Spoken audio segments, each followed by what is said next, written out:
Hey folks, David here again. Another story from Aliens, Hippies, and other weirdness.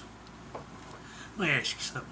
Have you ever seen a puddle of water just sitting out, you know, not very deep, but you see something go across it? Looks like a fish swimming through it. You ever wondered what causes that? It's not the wind. This story explains that. It's called Rainy Day. Oh, excuse me. Tell me again what we're doing, Harold Hatch asked in an irritated tone. Clovis Green lit a cigarette under the hood of his rain slicker. We're tagging puddle jumpers, he said as the pair walked down the wet street. Harold sighed and pinched the bridge of his nose. We're out tagging kids? Come on, Clovis, you can't be serious. Clovis blew out the smoke and groaned. A puddle jumper is a type of creature. Okay, let me explain it to you, he said in a tired voice. I'm sure you've seen mud puddles. Harold nodded. Okay, well, have you ever seen the water ripple as if a fish were swimming in it? You know what I mean. It looks like a minuscule shark swimming through it. Harold thought about it for a moment and nodded. Yeah, I've seen that, but isn't that like an insect or something? Harold looked at him and shook his head. No, it's a strange beast that only lives in shallow water. They travel through time and space in puddles. No one's sure where they come from. All we know is they have always been. Harold stopped and looked at Clovis flatly. Did Quino put you up to this? Is this payback for me laughing at her? I wasn't trying to be mean. It's just the sight of a dragon laying on a pile of dice is funny. Because seriously, a puddle jumper?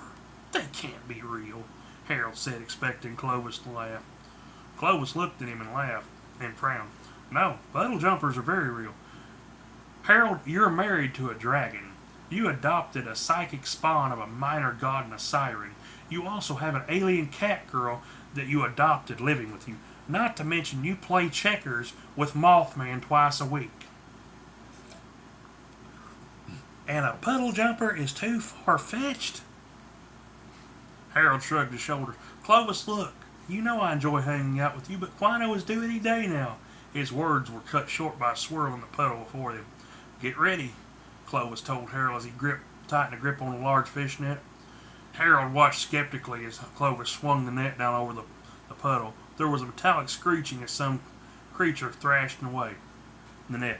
No fucking way, Harold breathed in disbelief. In the net was a blue and purple creature that resembled an iguana. Instead of spines along its back, it had a wide fin.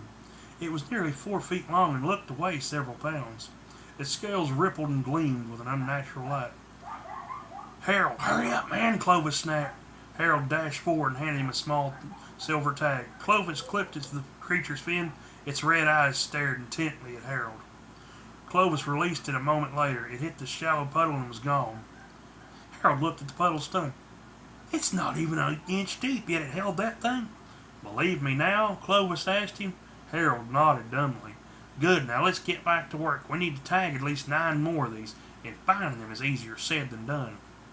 Sure enough, they spent the rest of the day tracking down puddle jumpers. Are these things dangerous? Harold asked, thinking about his young adopted daughter Carly, who often amused herself by jumping in puddles. Nah, they eat things like discarded food and mosquitoes, though I have seen them go after small birds, but that's only the largest ones that do that. Carly isn't in any danger. Harold smiled in relief. But after that day, anytime it rained, Harold Hatch was extra cautious around any puddle he saw. And there you go, guys. That's what's really going on with them puddles you see moving. Have a good one.